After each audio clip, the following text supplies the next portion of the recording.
गांधीजींच्या समोर उभं राहू शकत नाही. भीमराजा रे माझ्या भीमा, माझा भीम मले भेटतो बाई, मले सांगतो काय, मले सांगतो काय, मले सांगतो काय.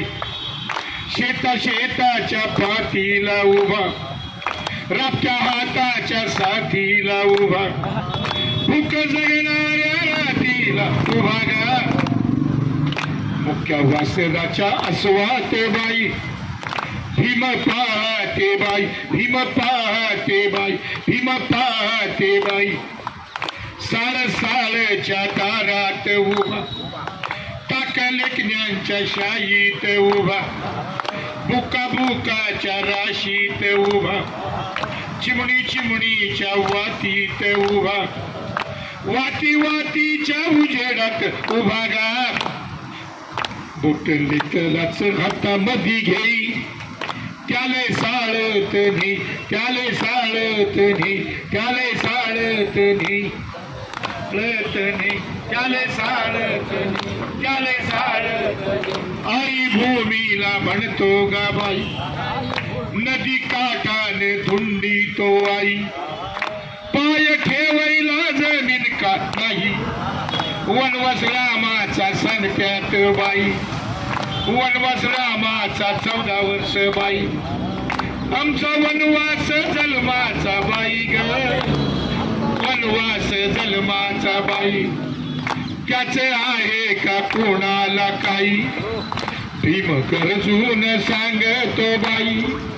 मागून मिळणार नाही, मागून मिळणार नाही, मागून मिळणार नाही, मागून मिळणार नाही, मागून मिळणार. कसेल त्याचीच होईल भुई, मागून मिळणार नाही, मागून मिळणार नाही, मागून मिळणार.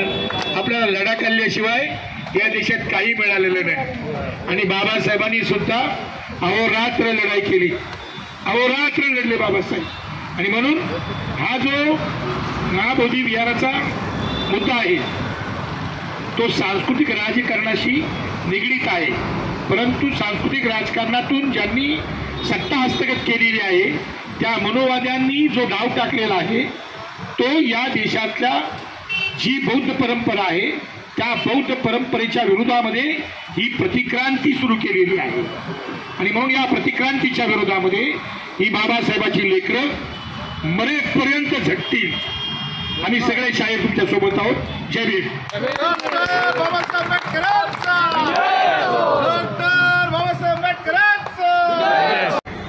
अशा सगळ्या वातावरणामध्ये आमचे सगळे भंतेजी, आमचे धम्म बांधव यांनी 27 तारखेला या ठिकाणी जो मोर्चा ठेवलेला आहे. मी आज तारीख किती आहे रे? 23 आहे. 4 दिवस आहे. तर 4 दिवस आज रात्रीपासूनच ही मुलं अजून 2-4 मुलं गोळा करून मला जेवढे शक्य चालता येईल तेवढं मी चालत काम करीन. परंतु या मोर्चाला मोठ्या प्रमाणात लोकांनी यावं म्हणून माझा प्रयत्न असेल. आपण सगळ्यांनी आपापल्या विभागामध्ये अशा प्रकारचे पत्रकार घराघरामध्ये जातील. व्हॉट्सअपमधनं ठाण्याचे जेवढे ग्रुप आहेत ते आता मुलगा आलाय माझा त्या मुलाला मी सांगतो जेवढे ग्रुप्स असतील तेवढे ग्रुप्स घेऊन त्या ठिकाणी मी स्वतः एक व्हिडिओ बनवतो आता आज रात्री आणि तो व्हायरल करतो.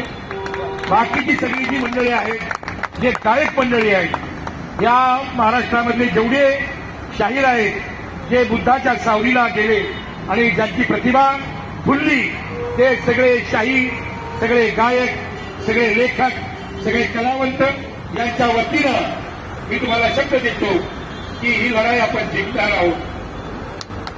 आपण सत्याच्या मार्गाने चाललो आहोत. वेळ लागणार आहे परंतु ही सत्याच्या मार्गावरची लढाई ही आपण जिंकणार आहोत.